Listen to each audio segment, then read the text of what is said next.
Ninth practice for Friday Night Lights. Second year doing this. We moved it to Drake due to the amount of people that we had last year. So, we wanted to be more accommodating to fans, to recruits, to donors, to alumni, and just make a nice event for kind of like the halftime of spring ball.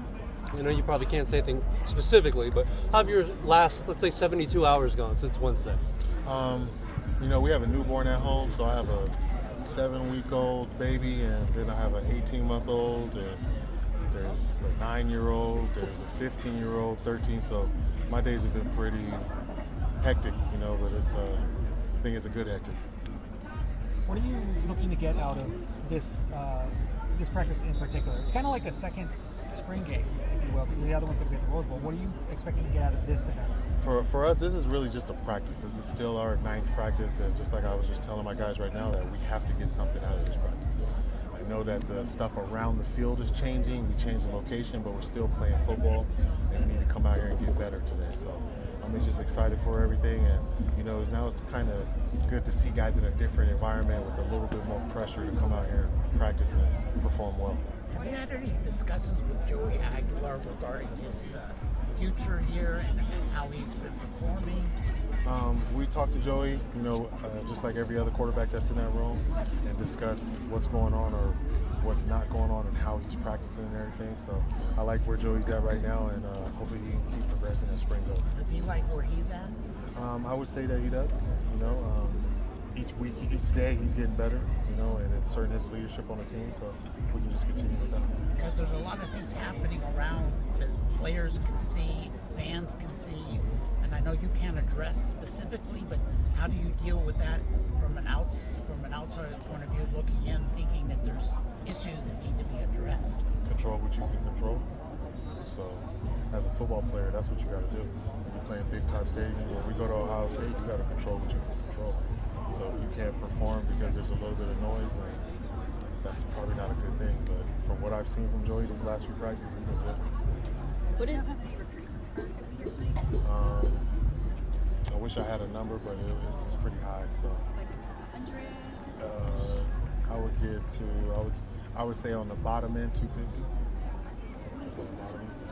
What's something you kind of would want fans to maybe take away from this, like learn from this program tonight that they may not already know about you guys and your team that you're building this year?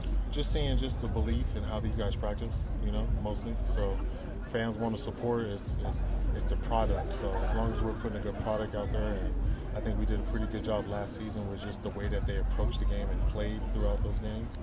And if we continue to practice like that, we're just going to continue to get better. So I'm just excited for this team, and going into week 3 of spring ball is going good.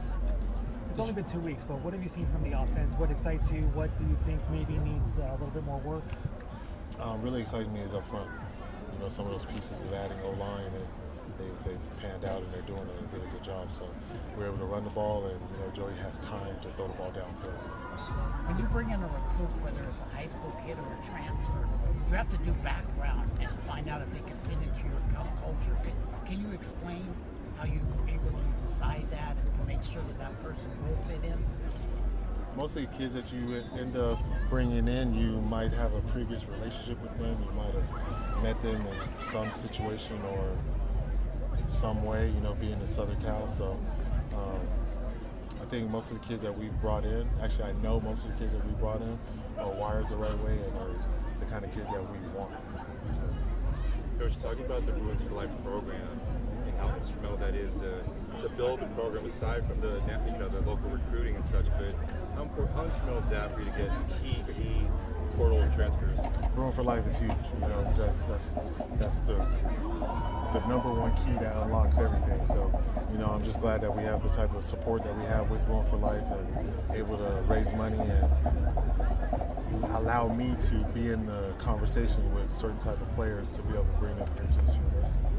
Did you have to tell your guys anything specific, just as far as maybe staying within themselves on a setting like this as opposed to maybe your regular practice setting? The only thing I really wanted to just let them know the surface changed, so we're on grass. We did a couple walkthroughs out here just to make sure everybody has their footing and has the right type of cleats, but other than that, they should be ready to go. Good time for a couple more guys. We spoke to Key on Tuesday, who kind of talked about the passion Coach Meat brings to the game, and Nico said the same about Coach Malloy. How have you gone about cultivating such a passionate, personable, and cohesive coaching staff, especially when some of them are new? Just trying to get coaches that I like to play for. You know, when I played, it was like the coaches that I was gravitating towards, you know, so I'm using that same type of thing when I'm recruiting coaches is, I like the way he coaches, his coaching style. I was very familiar with the way Coach Mead coaches because I was with him previously, and then same thing with Coach Franklin. That was my D-line coach when I was here as a player. So some of the guys that I brought in, I was very familiar with. Nico W was talking about how being in LA puts him in certain positions for partnerships, sponsorships. Is that something that you maybe want the recruits tonight to kind of take away from this type of event and how it offers them exposure, a little bit of the flashiness of LA? You just really want to understand that in LA you can really capitalize on name, image, and likeness. Not NIL, name, image, and likeness. You know what I'm saying? Like, you really can capitalize on that. So it's just letting them know like what the landscape here is in LA and that you can really capitalize on it when you become a big time player. Like personal. Exactly. You know what I mean?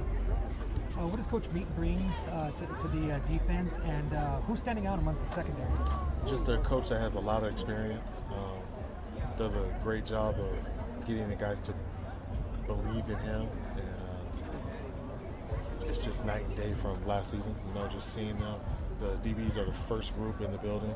That's probably one of our biggest groups. You know, so like I said, we're always competing in everything that we do, and right now the DBs have probably like 10 golds, because I give gold, silver, bronze to the first 3 groups that come in, and then the bottom 3 I keep track of that too.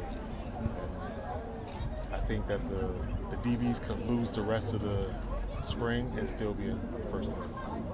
So they're doing a great job of being the first group in the building and really taking to his coaching and elevating their game.